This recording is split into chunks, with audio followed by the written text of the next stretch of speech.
नाज़रीन, पुराने ब्रिजेस तो आपने बहुत सारे देखे होंगे, लेकिन स्कॉटलैंड के शहर डम्बरटन में 130 साल पुराना ओवर टाउन नामी ब्रिज कई मिस्ट्रीज से भरा हुआ है। ये ब्रिज खास तौर पर एक हवेली को रास्ता देने के लिए बनाया गया था, जिसे ओवर टाउन हाउस कहते हैं। पहली नजर में तो ये ब्रिज दूसरे आम ब्रिजेस जैसा ही लगता है, लेकिन इसमें एक ऐसी बात है जो इसको बाकियों से काफी अलग बनाती है, और वो ये है कि ये ब्रिज कुत्तों के लिए एक सुइसाइड ब्रिज है। जी हाँ, पिछली कई दहाइयों के दौरान सैकड़ों कुत्ते इस ब्रिज से कूदकर अपनी जान दे चुके हैं, वो भी बिना किसी खास वजह के। लोगों का कहना है कि कभी कभी कुछ कुत्ते गिरने के बाद जिंदा बच जाते हैं, लेकिन बुरी तरह जख्मी होते हैं। जबकि कुछ रिपोर्ट्स में ये भी कहा गया है कि कभी कभार जख्मी कुत्ते वापस ब्रिज पर चढ़ते हैं और दोबारा कूदकर जान दे देते हैं। अलग अलग रिपोर्ट्स में मरने वाले कुत्तों की तादाद अलग अलग बताई गई है, पर यह सच है कि इस ब्रिज से कोई और जानवर नहीं बल्कि सिर्फ कुत्ते ही कूदते हैं। इन वाकयात की वजह से ओवर टाउन ब्रिज के गिर्द तरह तरह की थ्योरीज गर्दिश करती हैं। कुछ लोगों का, खासकर केल्टिक पगान को मानने वालों के मुताबिक, ये ब्रिज आसमान और जमीन के बीच की जगह माना जाता है, जबकि कुछ लोकल्स का मानना है कि ये काम पास मौजूद हवेली में रहने वाली एक बेवा के भूत का काम है, जिसे white lady of over town का नाम दिया गया है। एक और मशहूर थ्योरी ये है कि 1994 में एक पागल बाप ने इसी ब्रिज से अपने छोटे बच्चे को फेंक दिया था, और इसी हादसे की नेगेटिव एनर्जी कुत्तों को ऐसा करने पर मजबूर करती है।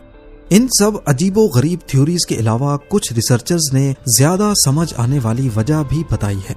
2006 में animal behaviour expert David Sands ने इस ब्रिज की जांच की। उन्होंने नोटिस किया कि ब्रिज के नीचे जंगल में छोटे जानवर, खासकर मिंक्स की तादाद बहुत ज्यादा है। डेविड सैंड्स ने बताया कि शायद कुत्ते अपनी तेज सेंस ऑफ स्मेल से ब्रिज के नीचे मौजूद जंगली जानवरों को महसूस करते हैं और उनका पीछा करते करते नीचे कूद जाते हैं।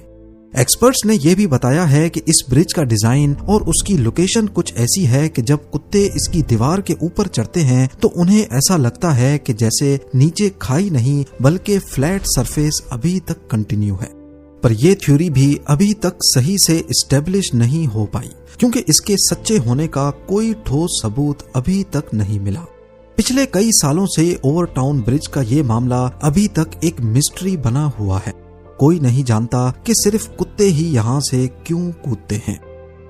अगर आप गल्फ ऑफ मैक्सिको के किसी भी पुराने मैप को उठाकर देखेंगे जो 16th और 17th सेंचुरी में स्पेनिश एक्सप्लोरर्स ने बनाया था, तो उसमें आपको युकाटन पेनिनसुला के नॉर्थ में एक छोटा सा आइलैंड नजर आएगा, जिसे बर्मिहा का नाम दिया गया था। बेशक उस वक्त मैप्स में इसकी लोकेशन थोड़ी बहुत आगे पीछे हो सकती है, लेकिन कम से कम हर मैप में ये आइलैंड जाहिर जरूर होता था। इस आइलैंड को पहली बार Spanish cartographer Alonso de Santa Cruz ने 1539 में गल्फ ऑफ मैक्सिको की ऑफिशियल आइलैंड्स की लिस्ट में शामिल किया था। लेकिन लेट 90s में गल्फ ऑफ मैक्सिको में काफी ऑयल निकलने लगा, तो अमेरिकन और मैक्सिकन गवर्नमेंट्स ने अपनी अपनी बाउंड्री सेट करना शुरू की, जिससे ये तय होगा कि कौन सी कंट्री के पास गल्फ ऑफ मैक्सिको में ऑयल ढूंढने की क्या लिमिट होगी। अब क्योंकि बर्मिहा आइलैंड युकाटन पेनिनसुला के करीब था, इसीलिए अगर मैक्सिको को ये आइलैंड मिल गया तो उनकी गल्फ ऑफ मैक्सिको में बाउंड्री बढ़ जाएगी। उस वक्त मैक्सिकन गवर्नमेंट ने 3 मर्तबा बर्मिहा आइलैंड को ढूंढने की कोशिश की, लेकिन मिस्टीरियसली उन्हें इस आइलैंड का कोई निशान तक नहीं मिला। मैक्सिकन नेवी का कहना था कि ऐसा मालूम होता है कि जैसे कोई आइलैंड यहाँ पर कभी था ही नहीं। बात शायद यहीं खत्म हो जाती, लेकिन उसके बाद एक वाकया हुआ जिसने लोगों को कुछ और सोचने पर मजबूर कर दिया। मैक्सिकन नेवी के बर्मिहा को ना ढूंढ पाने के 1 साल बाद एक मैक्सिकन सेनेटर जोस एंजेल सेलेरियो, जो मैक्सिको के तेल निकालने के इलाके को बढ़ाने और बर्मिहा आइलैंड के वजूद के सबसे बड़े हिमायतियों में से एक थे, मैक्सिकन हाईवे पर कार हादसे में मारे गए।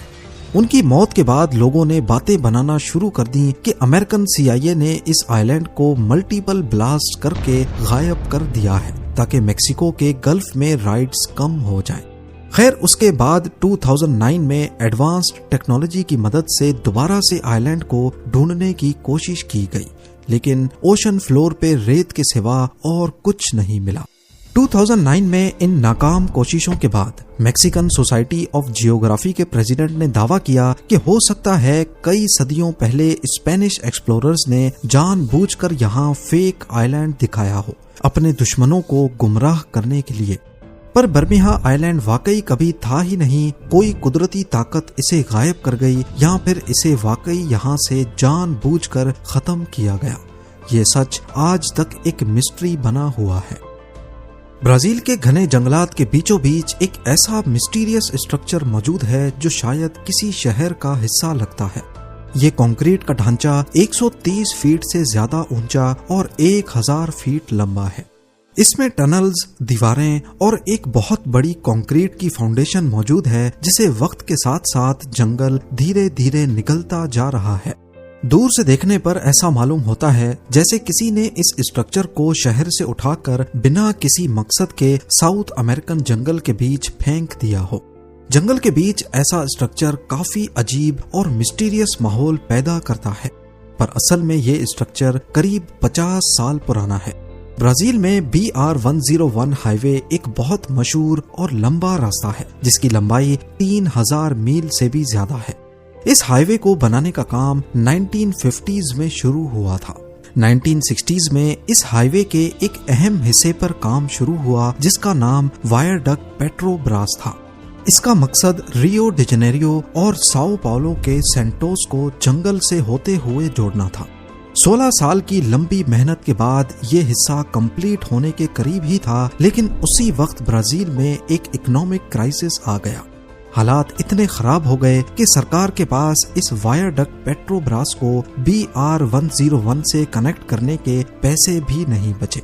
तब लास्ट मोमेंट पे प्लान्स चेंज किए गए और BR-101 को एक दूसरे कोस्टल हाईवे से जोड़ दिया गया और यूं ये वायरडक्ट पेट्रोब्रास अधूरा ही छोड़ दिया गया। तब से लेकर जंगल आहिस्ता आहिस्ता इस पर हावी होता जा रहा है और ये जगह अब सिर्फ टूरिस्ट के लिए एक अट्रैक्शन के तौर पे रह गई है। 1920s में अर्जेंटीना के शहर बुएनोस आयर्स से तकरीबन 400 मील दूर एक छोटा सा टूरिस्ट विलेज था, जिसे विला एपिक्विन कहा जाता था। ये गांव लगुना एपिक्विन के किनारे पर था, जो एक सॉल्ट लेक थी। ये लेक काफी मशहूर थी क्योंकि कहा जाता था कि इसके पानी में नहाने से स्किन और हड्डियों की कई बीमारियां खत्म हो जाती हैं। जल्द ही ये जगह अर्जेंटीना के अमीर लोगों के लिए एक वीकेंड गेटवे बन गई। इस गांव में एक रेलवे स्टेशन और 1500 लोगों की आबादी थी। अपने पीक वक्त पर यानी 1970s में यहाँ एक साथ 5000 लोग रुक सकते थे। विला एपिक्विन की इस शोहरत की वजह से इस पर बहुत पैसा भी लगाया गया और कई होटल्स बनाए गए ताकि विजिटर्स को रात गुजारने में कोई मुश्किल ना हो सके। लेकिन ऐसा लगता था जैसे इस शहर को सॉल्ट लेक से अलग करने वाले डैम पर ज्यादा ध्यान नहीं दिया गया और फिर वही हुआ जिसका डर था। 10 नवंबर 1985 को एक तूफान की वजह से वो डैम टूट गया और अगले 2 हफ्तों तक इस गांव में पानी मुसलसल भरता रहा। आखिरकार सभी लोगों को विला एपिक्विन को छोड़कर जाना पड़ा। कुछ दिनों के बाद कंडीशन ये हो गई कि गांव और उसमें मौजूद घर 30 फीट पानी के अंदर चले गए। 25 सालों के बाद 2009 में जब पानी वापस उतरना शुरू हुआ तो नीचे मौजूद घरों का मलबा काफी खौफनाक मंजर पेश करने लगा। ऊपर से देखने पर इसकी असली गलियां और घर नजर आ सकते हैं जहां पर 1500 लोग रहते थे। जंगली झाड़ियां, जंग लगी इमारतें इस गांव को एक घोस्ट टाउन जैसा पेश करती हैं। आज विला एपिक्विन दुनिया भर से फोटोग्राफर्स और टूरिस्ट को अपनी तरफ अट्रैक्ट करता है, जो इस मशहूर गांव के खंडरात देखने आते हैं। पानी में नमक की वजह से स्ट्रक्चर्स पर एक सफेद लेयर चढ़ी हुई है, जो इस खंडरात को और भी ज्यादा खौफनाक लुक देती है। विला एपिक्विन के बारे में सबसे इंटरेस्टिंग बात यह है कि 25 साल तक पानी में डूबे रहने के बाद भी 2009 में जब पानी उतरा तो 81 इयर्स के पाब्लो नोवेक ने वापस आकर वहीं अपने टूटे फूटे घर में रहने का फैसला किया। शहर के 1500 लोगों में से वो अकेला था जो वापस लौट कर आया था। विला एपिक्वीन के अकेले रेजिडेंट के तौर पर पाब्लो को 2020 में शहर का कल्चरल एम्बेसडर बनाया गया, लेकिन अफसोस के साथ जनवरी 2024 में 93 इयर्स की एज में पाब्लो भी इस दुनिया को छोड़ गया। पाब्लो के जाते ही विला एपिक्वीन एक मर्तबा फिर मुकम्मल तौर पर गैर आबाद हो गया। कई दहाइयों पहले ये शहर टूरिस्ट की वजह से फेमस हुआ था और आज भी सिर्फ टूरिस्ट ही यहाँ